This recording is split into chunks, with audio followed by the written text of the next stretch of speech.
सरकारी ससुराल। सवेरे सवेरे अपने चेहरे पर पैक लगाए कीर्ति शीशे के सामने बैठी हुई थी। ये क्या, तू फिर लिपापोती करके बैठ गई? बासमती चावल के दाम पता है मुझे, मोटे चावल भी तो है रसोई में, वो ले लेती।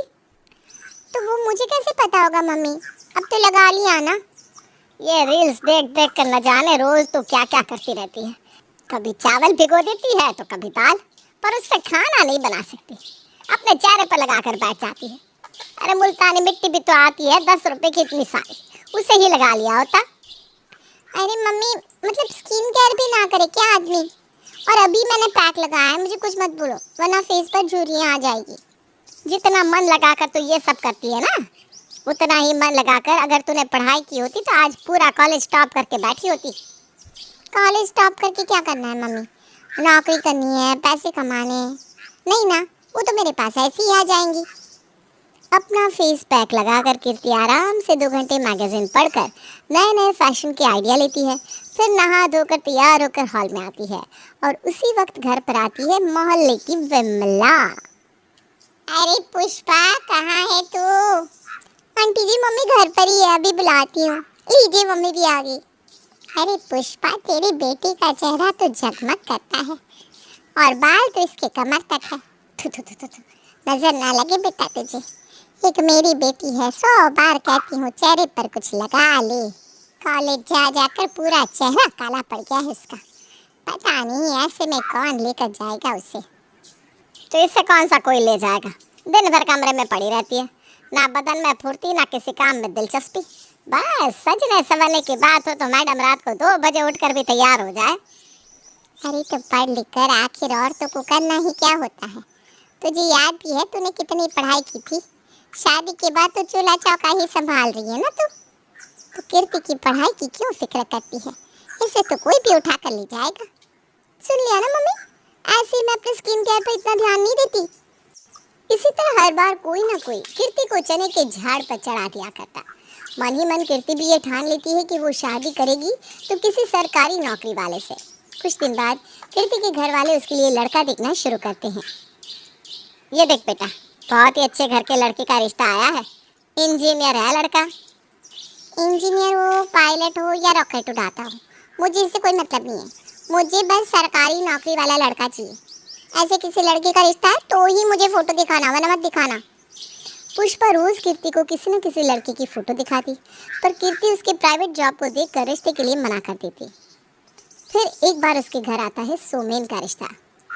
ये हुई ना बात मम्मी, सरकारी नौकरी है लड़की की, मुझे तो ये रिश्ता मंजूर है। नाना करते हुए भी कम से कम 80,000 की सैलरी होगी इसकी। ए ग्रेड ऑफिसर है, अब तो अपनी लाइफ सेट है। ऐसा कैसे सेट है?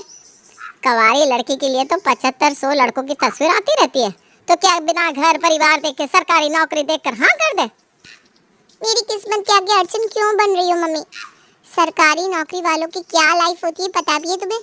हर 7 साल में उसका ट्रांसफर होगा, कभी इस शहर में रहूंगी कभी उस शहर में।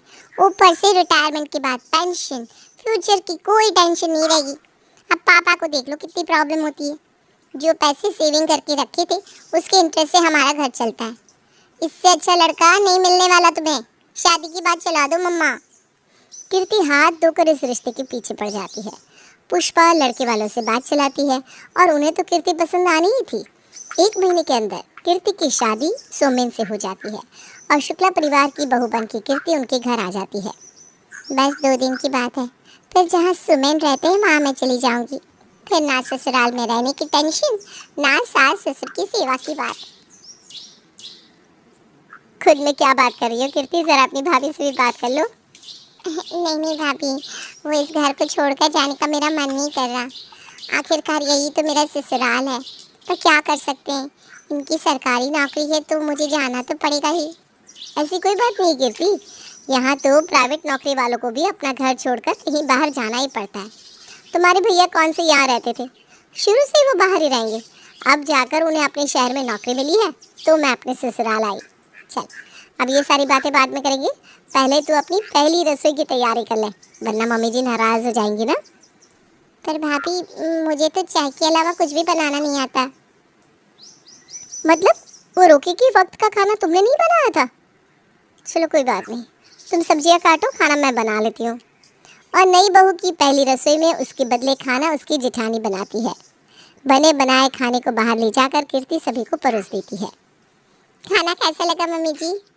खाना तो बहुत अच्छा बनाया है बहू तूने। मैं तो हैरान हूँ, बिल्कुल जैसा सबको पसंद है वैसा ही स्वाद है खाने का। ऐसे कैसे तूने इतना सही अंदाजा लगा लिया बेटा? वो क्या है ना मम्मी जी, मैंने कीर्ति को बता दिया था कि घर में किसे क्या और कितना पसंद है। बहुत अच्छा किया बड़ी बहू तूने कि कीर्ति को साफ समझा दिया। अब हमें दिक्कत नहीं होगी। अब आपको दिक्कत कैसे नहीं होगी? मैं कुछ समझी नहीं मम्मी जी, मैं तो यहाँ बस 2 दिन के लिए हूँ ना। एक गवर्नमेंट एम्प्लॉय की बीवी हो तुम कीर्ति, इतनी तो रीजनिंग लगाया करो। मम्मी ये कह रही है कि वो हमारे साथ पटना आएंगी। तो फिर पापा जी? अच्छा, पापा जी को भाभी संभालेंगी। हाँ, कुछ दिन तो मैनेज कर ही लेंगे पापा जी मम्मी जी के बिना। इसी बहाने मम्मी जी पटना घूम भी लेंगी।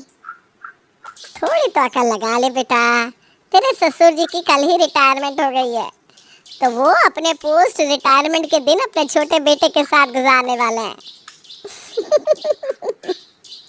ये सुनते ही कीर्ति की हवाई उड़ जाती है।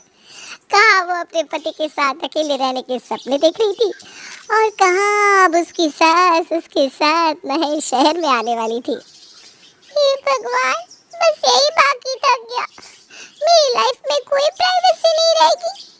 मम्मी जी सामने रहेंगी तो मैं जींस भी नहीं पहन पाऊंगी, वही साड़ी, वही सर पर घूंघट, सास ससुर पति सबका खाना बनाना, और मुझे तो खाना बनाना आता ही नहीं। 2 दिन बाद ही सोमेन को अपनी ड्यूटी ज्वाइन करनी थी, इसलिए दिल्ली छोड़कर कीर्ति को अपने पति के साथ पटना निकलना पड़ता है। पटना पहुंचने के दूसरे ही दिन सुबह 5 बजे जब कीर्ति आराम से हाथ पैर फैलाकर अपने कमरे में सो रही थी, सोमेन उसे जगाते हुए कहता है, अरे अब उठ भी जाओ कीर्ति, कितनी देर सोगी? ज़्यादा सोना is not good for health. चलो मैं वॉक पर जा रहा हूँ। क्या वॉक पर? मतलब अच्छा वॉक पर? हाँ हाँ, मैं वॉक छत पर कर लूँगी। पापा मम्मी को अकेले छोड़कर ऐसे वॉक